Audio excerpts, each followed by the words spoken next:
তোমাদেরকে যদি বলা হয় radio wave, gamma wave, UV ray and X ray, এদের মধ্যে কার ওয়েভলেন্থ সব থেকে বেশি? কিংবা তোমাদেরকে যদি প্রশ্ন করা হয় যে মাইক্রোওয়েভ, ইনফ্রারেড বা ইউভি রে, এদের মধ্যে কার ফ্রিকোয়েন্সি বেশি? অথবা তোমাদেরকে যদি প্রশ্ন করা হয় ইলেকট্রিক ওয়েভ, মেকানিক্যাল ওয়েভ কিংবা ট্রান্সভার্স ওয়েভ, লংগিচুডাল ওয়েভস কি? এই ধরনের প্রশ্নের উত্তর জানতে তোমাদের অবশ্যই ভিডিওটি শেষ পর্যন্ত দেখার জন্য অনুরোধ রইল। তোমরা কি গেস করতে পারছো যে আমি কোন চ্যাপ্টারের বিষয়ে কথা বলছি, বা আজকের ভিডিওতে আমি কি টপিক নিয়ে আলোচনা করতে চলেছি? Right, exactly. আজকে আমি তোমাদেরকে বিভিন্ন ধরনের ওয়েভ সম্পর্কে বিস্তারিতভাবে একটা ছোট্ট ভিডিওর মাধ্যমে ডিটেলসে উপস্থাপন করতে চলেছি। তাহলে চলো সময় না নষ্ট করে শুরু করা যাক। কিন্তু শুরু করার আগে আমি আমার ইন্ট্রোটা দিয়ে দিই। Hello friends, you are hooked on to my YouTube channel evolution a point of success. This is your guide and mentor Prosenjit Sikdar. So today's topic is electromagnetic wave. তাহলে চলো ক্লাস শুরু করা যাক। চলো একটা ছোট্ট এক্সাম্পল তোমাদের সামনে প্রথমে তুলে ধরি। ধরে নাও তোমার সামনে বা এক ব্যক্তির সামনে একটা বড় পুকুর রয়েছে, কিংবা এক ব্যক্তির সামনে একটা বালতি রাখা রয়েছে, যেই বালতিটা সম্পূর্ণ জলে পূর্ণ রয়েছে, কিংবা একটা পুকুর রয়েছে যেই পুকুরটাতে জল ভর্তি রয়েছে। এই রকম অবস্থায় যদি এক ব্যক্তি একটা ইটের টুকরো নিয়ে এই পুকুরে বা জলের বালতিতে ফেলে, তাহলে সেক্ষেত্রে দেখবে যে জলের কিন্তু কোনো রকম পরিবর্তন হচ্ছে না। সেই জলের পরিবর্তন না হওয়ার পরিবর্তে এখানে একটা ডিস্টারবেন্স ক্রিয়েট হচ্ছে, তাই নয় কি? কারণ এই জলটা কিন্তু সম্পূর্ণরূপে স্থির অবস্থায় ছিল। তাহলে সেই স্থির অবস্থায় থাকা জলের মধ্যে যেই মাত্র এক ব্যক্তি একটা ছোট্ট ইটের টুকরো সেই জলে, স্থির জলে ফেললো, তখন কিন্তু ওই জলের মধ্যে একটা ডিস্টারবেন্স ক্রিয়েট হলো। তাহলে এখান থেকেই আমরা কিন্তু ওয়েভ সম্পর্কে একটা সম্পূর্ণ আইডিয়া বা ধারণা করতে পারছি যে wave is nothing but A disturbance. কারণ ওয়েভ কিছুই নয়, একটা disturbance that transfers energy from one place to another without changing the matter or without transforming anything. তাহলে ওয়েভ হচ্ছে একটা ডিস্টারবেন্স, সেই ডিস্টারবেন্সটা ক্রিয়েট হচ্ছে বাই আউটসাইড ফোর্স, বা অন্য কোনোভাবেও তৈরি হতে পারে সেই ডিস্টারবেন্স, বা আউটসাইড ফোর্সের মাধ্যমে তৈরি হতে পারে, যার মাধ্যমে এনার্জি এক জায়গা থেকে অন্য জায়গায় ট্রান্সফার হয়ে যাচ্ছে।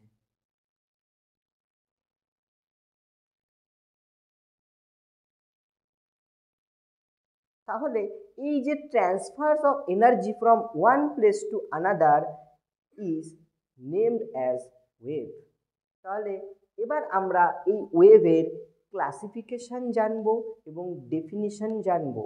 তাহলে ওয়েভের ডেফিনিশনে সবার প্রথম চলে আসি। তাহলে wave is nothing but A disturbance which transfers energy from one place to another place without changing or transforming anything. তাহলে এবার চলো আমরা ওয়েভের ক্লাসিফিকেশনে চলে আসি। ওয়েভের ক্লাসিফিকেশান তোমাদের সামনে আমি একটা চার্টের মাধ্যমে তুলে ধরার চেষ্টা করেছি। চলো তাহলে এই চার্টটাকে খুব ভালো করে বুঝে নেওয়া যাক। দেখো, সবার প্রথম আমরা ওয়েভকে দুটো বেসিসে ভাগ করতে পারি। Number one, based on production, অর্থাৎ ওয়েভ যে তৈরি হচ্ছে সেই তৈরি হওয়ার ভিত্তিতে। And number two, based on nature, অর্থাৎ ওয়েভের প্রকৃতি অনুযায়ী আমরা কিন্তু ওয়েভকে ভাগ করতে পারছি। সবার প্রথম আমরা দেখে নিই based on production. Based on প্রোডাকশনকে এর ওপর দেখো দু ধরনের ওয়েভ হয়ে থাকে, নাম্বার ওয়ান মেকানিক্যাল ওয়েভ এবং নাম্বার টু ইলেকট্রোম্যাগনেটিক ওয়েভ। এবার প্রশ্ন, মেকানিক্যাল ওয়েভ কি? মেকানিক্যাল ওয়েভের এক্সাম্পল হলো, খুব সুন্দর একটা এক্সাম্পল হলো সাউন্ড। কারণ সাউন্ড যখন আমরা কোনো কিছু একটা, এই ধরো দুটো পেনকে আমি একে অপরের সঙ্গে কি করলাম, একটা ক্ল্যাশ করলাম বা একটা স্ট্রোক করলাম, তাহলে কিন্তু একটা সাউন্ড ক্রিয়েট হলো। তাহলে এটা কিন্তু আমরা বাই টাচ, তাহলে বাই টাচ বা আউটসাইড ফোর্সের মাধ্যমে কিন্তু এই ওয়েভটা ক্রিয়েট হচ্ছে, বা ফিজিক্যাল টাচ, ফিজিক্যালি, তাহলে বাই টাচ অথবা ফিজিক্যালি আমরা কিন্তু একটা যে ওয়েভটা তৈরি করছি সেটাকে আমরা বলছি না মেকানিক্যাল ওয়েভ, তার এক্সাম্পল হলো সাউন্ড ওয়েভ। এবার চলো ইলেকট্রোম্যাগনেটিক ওয়েভটা কি জিনিস দেখে নিই। ইলেকট্রোম্যাগনেটিক জিনিসটা কি? ধরো এই একটা ফিল্ড রয়েছে, এই ফিল্ড রয়েছে, এটাকে আমরা বললাম ইলেকট্রিক ফিল্ড, ইলেকট্রিক ফিল্ড।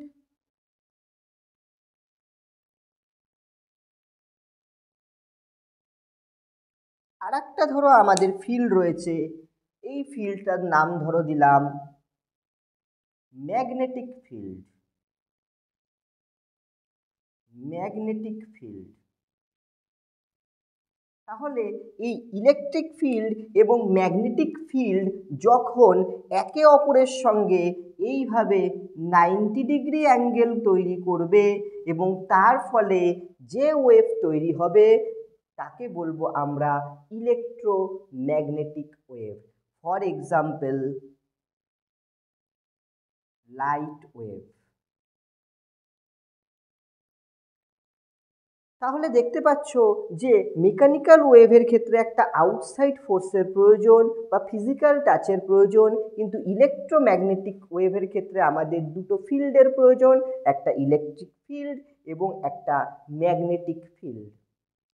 এরপরে আমরা জানবো তাহলে ইলেকট্রোম্যাগনেটিক ওয়েভ লাইট ছাড়া আর কি রয়েছে। লাইট ছাড়া রয়েছে এক্স রে রয়েছে, গামা রে রয়েছে, মাইক্রোওয়েভ রয়েছে, ইনফ্রারেড রয়েছে, রেডিও ওয়েভ রয়েছে, ইউভি রে রয়েছে। এই ধরনের কিন্তু অনেক ইলেকট্রোম্যাগনেটিক ওয়েভ আমরা জানি রয়েছে, সেগুলো নিয়ে আমরা আলোচনা করব। কারণ আজকের টপিকই আমি আলোচনা করতে গিয়ে বলেছি যে আজকের মেন টপিক হচ্ছে ইলেকট্রোম্যাগনেটিক ওয়েভ, অর্থাৎ আমরা আজকে এই বিষয়টা নিয়ে বিস্তারিত আলোচনা করব। এবার চলো আমরা বেসড অন নেচার অর্থাৎ প্রকৃতি অনুযায়ী আমরা ওয়েভকে কটা ভাবে ক্লাসিফাই করতে পারি। প্রকৃতি অনুযায়ী আমরা ওয়েভকে দুটো ভাবে ভাগ করতে পারি, লঙ্গিচুডিনাল ওয়েভ এবং ট্রান্সভার্স ওয়েভ। লঙ্গিচুডিনাল ওয়েভ কখন বলবো? লঙ্গিচুডিনাল ওয়েভ তখন বলবো যখন কোনো একটা ওয়েভের মুভমেন্ট যদি right left right left right left এইভাবে হয়ে থাকে, তাহলে এই রাইট এবং লেফট এই যে মুভমেন্টটা হচ্ছে এই রকমভাবে মুভমেন্ট হলে তখন তাকে আমরা বলবো লঙ্গিচুডিনাল ওয়েভ। এক্সাম্পল কি? এক্সাম্পল হচ্ছে সাউন্ড ওয়েভ।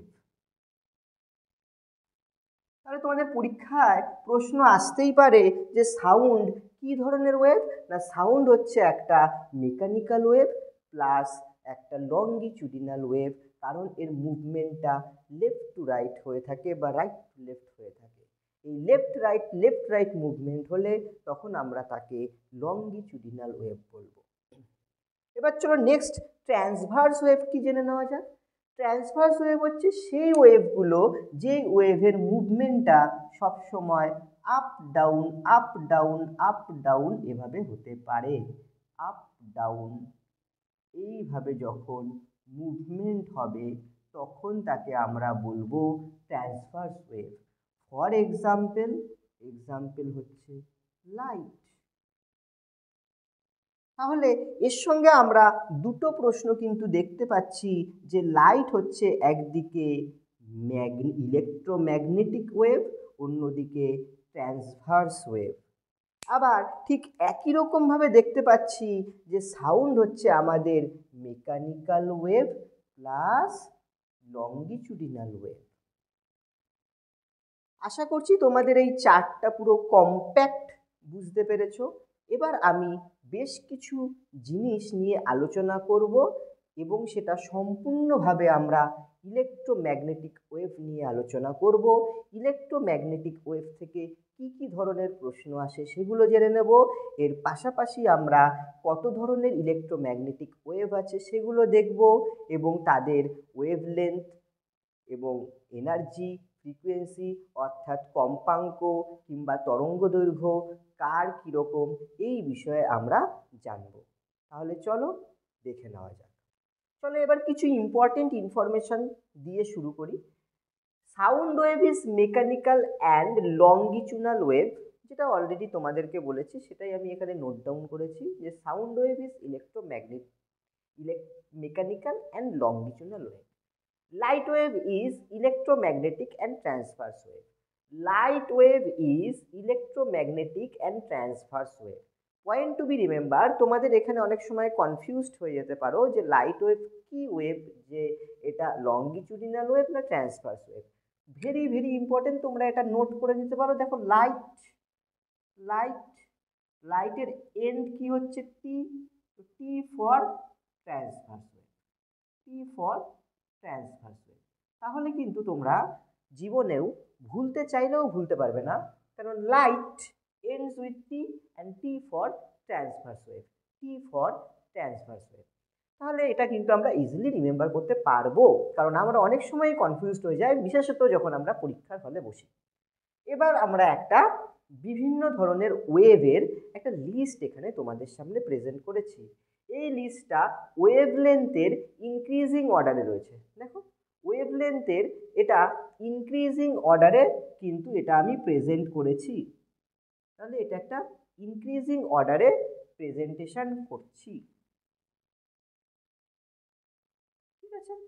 তাহলে সব থেকে বেশি যদি ওয়েভলেন্থ তোমাদের জিজ্ঞাসা করা হয়, সব থেকে বেশি ওয়েভলেন্থ হচ্ছে রেডিও ওয়েভ, দেন মাইক্রোওয়েভ, দেন ইনফ্রারেড, দেন লাইট ওয়েভ, দেন ইউভি রে, দেন এক্স রে, দেন গামা রে।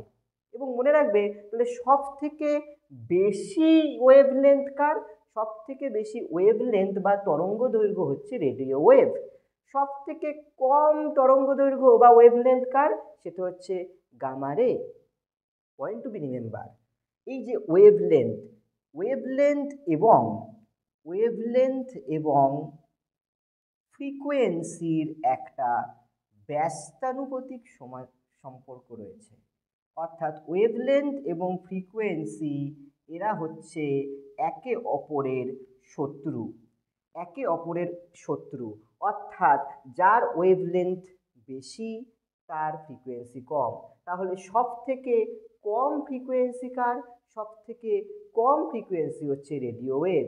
তাহলে সব থেকে বেশি ফ্রিকোয়েন্সি কার, সব থেকে বেশি ফ্রিকোয়েন্সি হচ্ছে গামা রে। এবার তোমাদের পরীক্ষায় যেরকম প্রশ্ন আসবে সেটা তোমাদের বলে দেওয়া হবে যে মাইক্রোওয়েভ, ইনফ্রারেড, লাইট ওয়েভ এর মধ্যে সব থেকে বেশি ওয়েভলেন্থ কার, সব থেকে বেশি ওয়েভলেন্থ তখন মাইক্রোওয়েভ করব। আবার তোমাদের এক্সাম্পল হিসেবে যদি বলা হয় যে গামা রে, এক্স রে, ইউভি রে এর মধ্যে সব থেকে বেশি ফ্রিকোয়েন্সি কার, সব থেকে বেশি ফ্রিকোয়েন্সি গামা রে, সব থেকে কম এদের মধ্যে ইউভি রে। এই ধরনের প্রশ্ন কিন্তু অসংখ্য প্রশ্ন এই চার্টটা থেকে আসতে পারে। তো এই চার্টটা খুব important. This is a very very important chart, kindly note it down. এবং এই চার্ট থেকে কিন্তু হাজারো রকম প্রশ্ন আসতেই পারে। তাহলে এখান থেকে আমরা কি বুঝলাম যে যার ওয়েভলেন্থ বেশি তার ফ্রিকোয়েন্সি কম, যার ওয়েভলেন্থ কম তার ফ্রিকোয়েন্সি বেশি। তাহলে এখানে একটা ওয়েভলেন্থ এবং ফ্রিকোয়েন্সির মধ্যে একটা ব্যস্তানুপাতিক সম্পর্ক রয়েছে। তাহলে এদের সম্পর্কটা ব্যস্তানুপাতিক সম্পর্ক। অন্যদিকে আর একটা পয়েন্ট তোমাদের মনে রাখতে হবে যে ফ্রিকোয়েন্সির সঙ্গে এনার্জির একটা বন্ধুত্বপূর্ণ সম্পর্ক রয়েছে।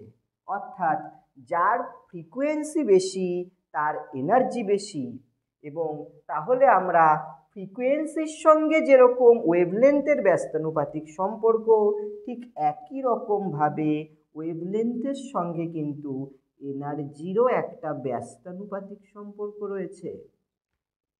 তাহলে যার ফ্রিকোয়েন্সি বেশি তার এনার্জি বেশি, যার ফ্রিকোয়েন্সি বেশি তার ওয়েভলেন্থ কম, যার ওয়েভলেন্থ বেশি তার ফ্রিকোয়েন্সি কম, যার ওয়েভলেন্থ বেশি তার এনার্জি কম, যার ওয়েভলেন্থ বেশি তার ফ্রিকোয়েন্সি কম, যার ওয়েভলেন্থ বেশি তার এনার্জিও কম।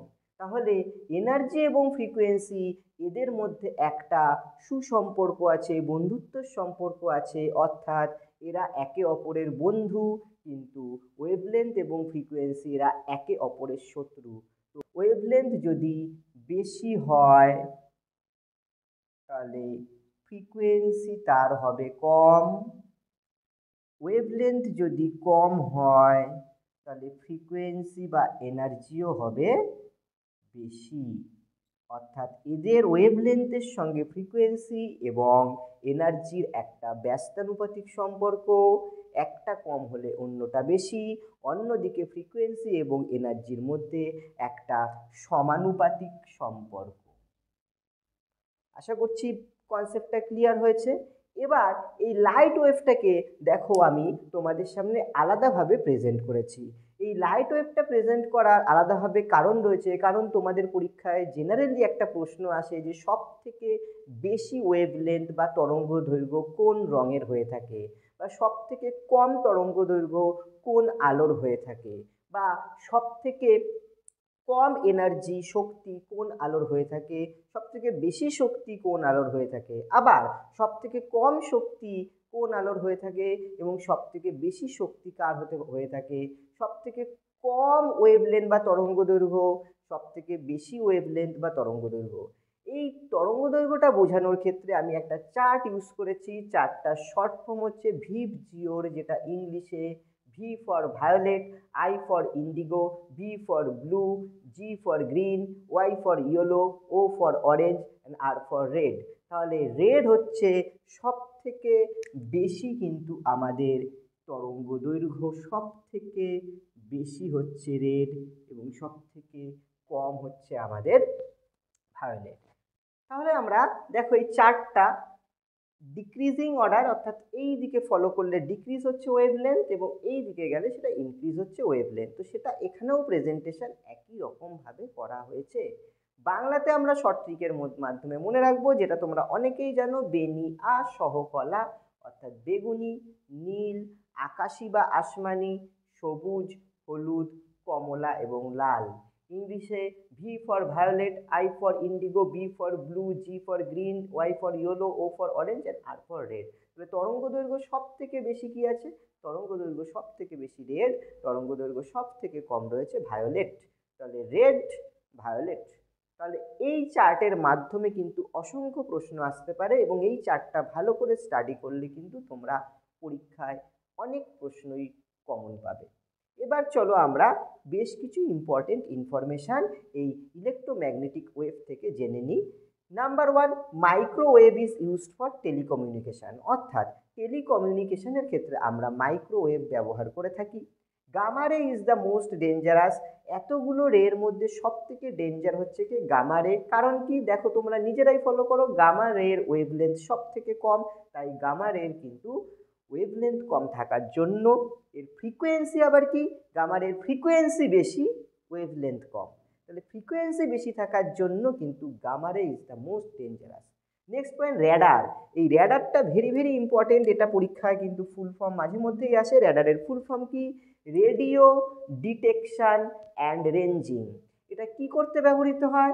Use to detect the distance speed of aeroplane, অর্থাৎ একটা এরোপ্লেন কোন ডাইরেকশানে আছে, শুধুমাত্র ডিস্টেন্স নয়, স্পিড নয়, এর পাশাপাশি ডাইরেকশান, অর্থাৎ কোন ডাইরেকশানে এরোপ্লেনটা রয়েছে, কত স্পিড রয়েছে, কতটা দূরত্বে রয়েছে, এই সমস্ত মাপঝোঁক করার জন্য, মেজারমেন্ট করার জন্য কিন্তু আমাদের রেডিও ডিটেকশন অ্যান্ড রেঞ্জিং অর্থাৎ র্যাডার ব্যবহৃত হয়।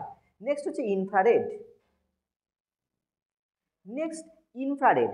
Infrared use in TV remote. শুধু টিভি রিমোট নয়, আমাদের আগে যখন তোমাদের এই শেয়ার ইট কিংবা হোয়াটসঅ্যাপ এই সমস্ত স্মার্টফোন ছিল না। তখন আমরা যখন ক্লাস 11-12-এ পড়তাম তখন আমার এখনও মনে আছে, তখন কিন্তু যখন এইসব ছিল না তখন দুটো মাধ্যমে আমরা কোনো কিছু ট্রানজ্যাকশান অর্থাৎ যে কোনো ফাইল শেয়ার করতে পারতাম। নাম্বার 1 ছিল ব্লুটুথ এবং নাম্বার 2 ছিল ইনফ্রারেড। এখন বর্তমানে ফোনে ইনফ্রারেডটা নেই, কারণ আরও উন্নত হয়ে গেছে। এখন ফোনে বিভিন্ন অ্যাপের মাধ্যমে আমরা কি করতে পারি, ফাইল ট্রান্সফার করতে পারি। কিন্তু এর আগে কিন্তু কিছুদিন আগের ফোনেও কিন্তু আমরা এই ইনফ্রারেডের মাধ্যমে ফাইল ট্রান্সফার করা হতো। তো infrared is used in TV remote. এখন বিভিন্ন টিভি রিমোটগুলোতে কিন্তু আমাদের এই ইনফ্রারেড ব্যবহার করা হয়। Last in the list, speed of all electromagnetic waves is same in vacuum. অর্থাৎ শূন্যস্থানে সমস্ত যত রকম ইলেকট্রিক ম্যাগনেটিক ওয়েভ রয়েছে শূন্যস্থানে বা ফাঁকা জায়গায় তার স্পিড অর্থাৎ গতিবেগ সমান হয়। Very very important point. তাহলে তোমাদের সামনে আমি ইলেকট্রোম্যাগনেটিকের জাস্ট একটা ওভারভিউ, জাস্ট একটা জেনারেলাইজড ভিডিও প্রেজেন্ট করলাম। আশা করছি ভিডিওটা তোমাদের ভালো লাগবে এবং এর থেকে অনেক প্রশ্ন তোমরা বিভিন্ন কম্পিটিটিভ পরীক্ষায় কমন পাবে। With that, this is Prosenjit Sikdar signing out from Evolution, a point of success. Till we meet next, keep studying, keep watching and keep sharing. Don't forget to subscribe, like and comment. Bye.